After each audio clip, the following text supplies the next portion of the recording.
extra emphasis on getting seniors the ball and trying to score with the seniors. It just happened naturally. It happened organically, and that's basically the best way for it to go. And a good win was probably the best way to finish it off. Do you really believe that?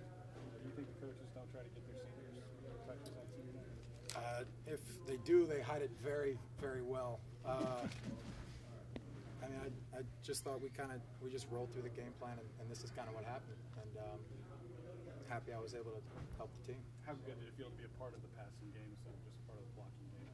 It felt great. But that's no knock to the blocking game. You know, I mean, one of the best feelings in the world is either pancaking a guy and putting him on his back, or keeping Joe clean on the protection and sending a deep shot down to Jay Jets and him scoring. You know, I mean, that's a really rewarding, incredible feeling, and it's a great way to celebrate with your teammates. We talked in media days how this almost didn't happen for you, and for you to go out like this tonight in your last home game. What does it mean?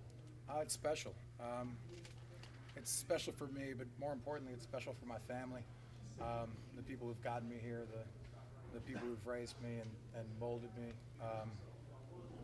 And I'm blessed to have a lot of those great people in my life, and I'm glad I could share it with them today. We talked a lot about the seniors being a team of leaders, not just individual guys, but really leaders all across the board. Is that why you're 9-3? I absolutely think so, because you can't just put it on a single guy. You know, I mean, you could give a guy a number and tell him to go lead, but I mean, if the other 50 people on the team aren't leading with him, you know, I mean, it's just that'd make it hard. So I mean, that's just an incredible credit to this team. I've said it before, and I'll continue to say it. And you said it incredibly well.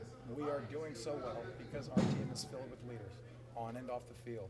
Guys that go to practice, have high character, go to class, go to tutors. They're not late. You know, they show up. They're respectful, and it goes a long way. You know, a wise guy once told me, once you do all the right stuff off the field, you'll do all that stuff on the field too. Everything will start going right for you, and that couldn't ring more true for this year's season. Who's that guy? His name's Ben Anacchione. He's used to be our strength coach. Now he's the head strength coach over at Wyoming football. Do you feel like next week will be the difference between a very good bowl game and a great bowl game? Certainly, but we're not going to look forward to that, and we're just going to go and do our best to beat Texas A&M. Do you think it was important to get the offense back on track, knowing what's coming next week with the A&M offense? Absolutely.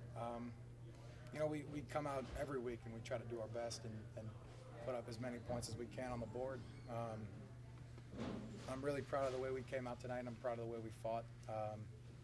Kept Joe pretty clean the whole game, kept Miles pretty clean too, and that just results in big plays all across the board.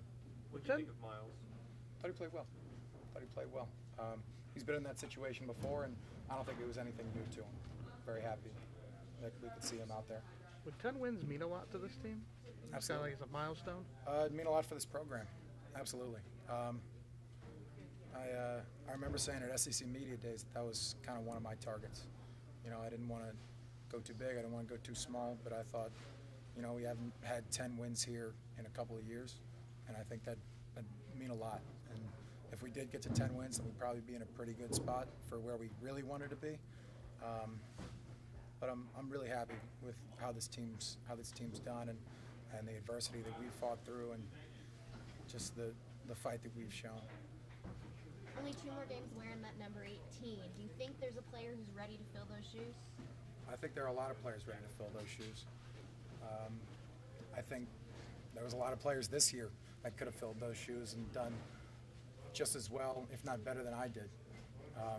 And I'm honored and I'm blessed to have had this opportunity and to do everything I could with it. Last one. Foster Leonard Fournette. You know, some people might think it'd be tough to be Leonard's little brother and his brother's superstar and everything, and not get a whole lot of playing time. But how does he handle that, and how did he maximize his opportunity tonight? He did a great job for us tonight. You know, I'm actually one of the Fournette brothers. If you didn't know that, me, Leonard, and Leighton Levine, we're a part of the honorary members of the Fournette family. But I think group chat? maybe. No, I think Leonard played exceptionally well, and he's been an exceptional back for us in a lot of situations, a lot of practice, all the scrimmages we've had, you know, and he's a really good player, and I'm glad he got out there and showed us how good he was. He shined tonight. He did a really good job.